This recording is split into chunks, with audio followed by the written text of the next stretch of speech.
আসসালামু আলাইকুম রহমতুল্লাহ। আমাকে সম্মান জানিয়ে আপনারা কমেন্ট করছেন, আপনাদের কমেন্টে রিপ্লাই দিচ্ছি, খুব ভালো লাগতেছে।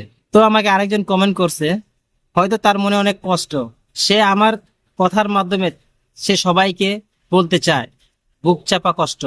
এমডি সুজাইল আহমেদ, সে আমাকে মামাই বলছে।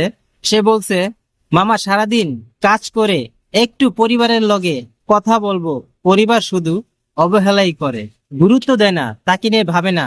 হয়তোবা সে এটাই বোঝাতে চাচ্ছে যে সে অবহেলার পাত্র হয়ে গেছে। তো মামা আমি তোমার বলি, এখনকার যে সময়টা সিচুয়েশনটা আসছে, সবাই এরকমের শিকার হচ্ছে। কম বেশি যারা ফ্যামিলিকে সাপোর্ট করতে চায় তারাই ফ্যামিলির অবহেলিত হয়। যেমন যখন একজন মানুষ দিনভর পরিশ্রম করে ক্লান্ত শরীরে একটুখানি আদর খোঁজে, সেই সময়টায় পরিবারের অবহেলায় সবচেয়ে বেশি কষ্ট দেয়। কারণ টাকা হয়তো বাইরে থেকেও পাওয়া যায়, কিন্তু যত্ন আর ভালোবাসাটা এই দুইটা শুধু পরিবারই দিতে পারে। অথচ দুর্ভাগা হলে যাকে পাওয়ার সবচেয়ে যোগ্য তাকে কোনো গুরুত্বই দেওয়া হয় না। পরিবার যদি পাশে না থাকে তবে প্রবাসটা শুধু দেশ থেকে নয়, মন থেকেও অনেক দূর হয়ে যায়। এটাই আমাদের নিয়তি। তাই বলি মামা, আপনি নিজেকে স্ট্রং করেন, নিজেকে বুঝতে শিখেন, নিজের কদর করতে শিখেন, তাহলে আপনি শক্ত হয়ে বেঁচে থাকতে পারবেন ইনশাল্লাহ।